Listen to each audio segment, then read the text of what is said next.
ఇప్పటిదాకా మనం వింశోత్తరి దశ గురించి వింశోత్తరి దశలో దశల్ని భుక్తుల్ని అంతర సూక్ష్మాలని ఎలా కట్టాలో తెలుసుకున్నాం. దశా ఛిద్రం అంటే ఏంటిదో ఇప్పుడు తెలుసుకోబోతున్నాం. దశా ఛిద్రం అంటే ఛిద్రదశ దశా ఛిద్రం ఇదొక. అయితే దశా ఛిద్రం అంటే ఏం లేదు, ఒక మహర్దశ స్టార్ట్ అయింది. ఉదాహరణకి కేతు మహర్దశ స్టార్ట్ అయింది. కేతులో కేతు స్టార్ట్ అవుతాడు. కేతు తర్వాత శుక్రుడు, శుక్రుడు తర్వాత రవి, రవి తర్వాత చంద్రుడు, చంద్రుడి తర్వాత కుజుడు, కుజుడు తర్వాత రాహు, రాహు తర్వాత గురువు, గురువు తర్వాత శని, శని తర్వాత బుధుడు. ఈ బుధుడు అనేవాడు ఈ కేతువులో ఎండింగ్ దశానాథుడు, భుక్తినాథుడు అవుతాడు. ఈ కేతు దశ బుధ భుక్తి దీన్ని ఛిద్రదశ అంటారు.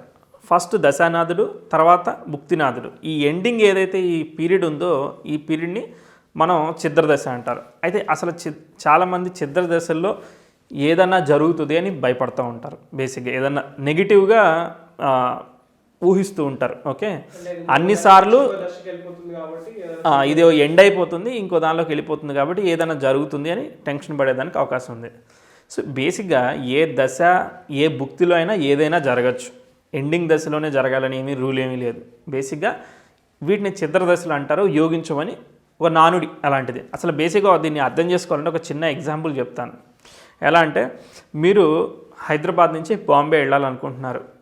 సో కంప్లీట్ షిఫ్ట్ అయిపోవాలనుకుంటున్నారు. సో హైదరాబాద్లో మొత్తం ఉన్న లగేజ్ అంతా ప్యాకప్ చేసుకుని వెళ్ళిపోతున్నారు.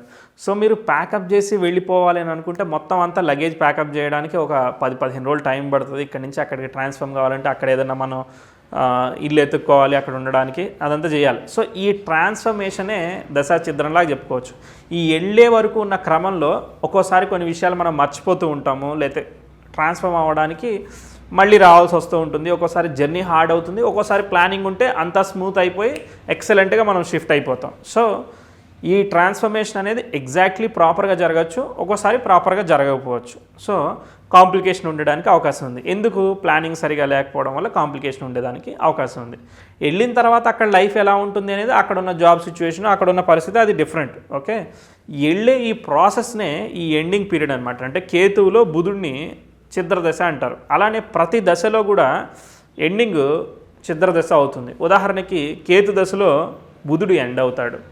నెక్స్ట్ శుక్రదశలో కేతు ఎండ్ అవుతాడు. మీరు సింపుల్గా గుర్తుపెట్టుకోవాలనుకుంటే ఏమీ లేదు, ప్రతి నక్షత్రానికి తన వెనక ఉన్న నక్షత్రమే దాని ఛిద్రదశ అవుతుంది. సింపుల్గా అశ్విని నక్షత్రం మేషంలో ఉంది, దాని వెనకల ఉన్నది మీనంలో ఉన్న రేవతి నక్షత్రం, ఇది ఛిద్రదశ అవుతుంది.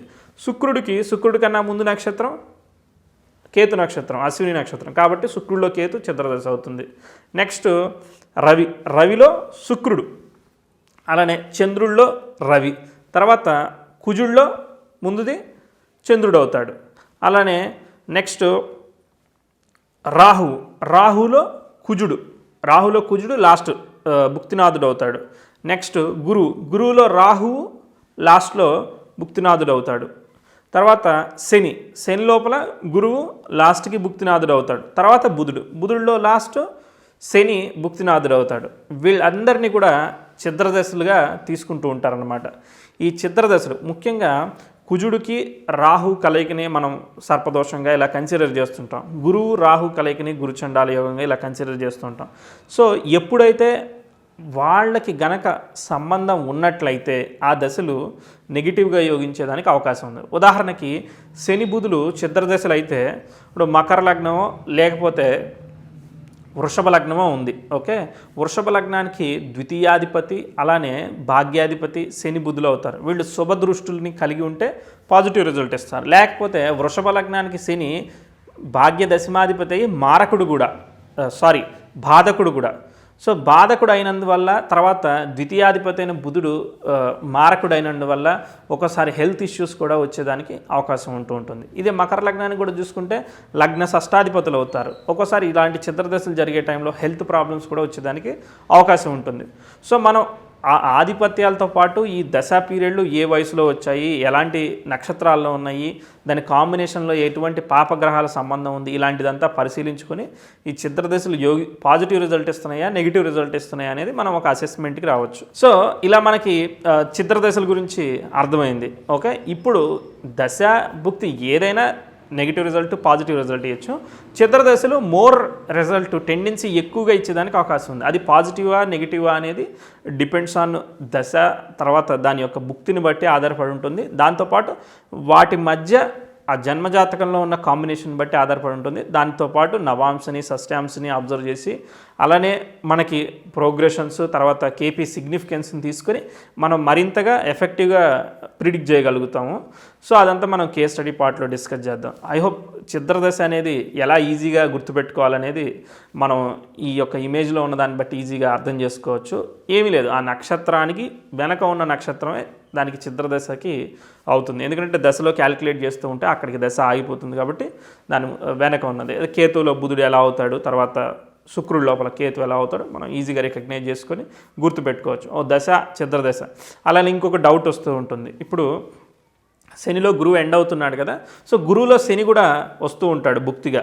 సో అది కూడా చిత్రదశ అంటారా అంటే అది చిత్రదశ ఏమీ కాదు, బట్ కాకపోతే వాళ్ళ కాంబినేషన్స్ కూడా చూసుకోవాలి. ఇప్పుడు కుజుడిలో చంద్రుడు మనం చూసుకున్నట్లయితే అది కుజుడిలో చంద్రుడు చిత్రదశ అవుతుంది. అలానే కుజుడు నీచంలో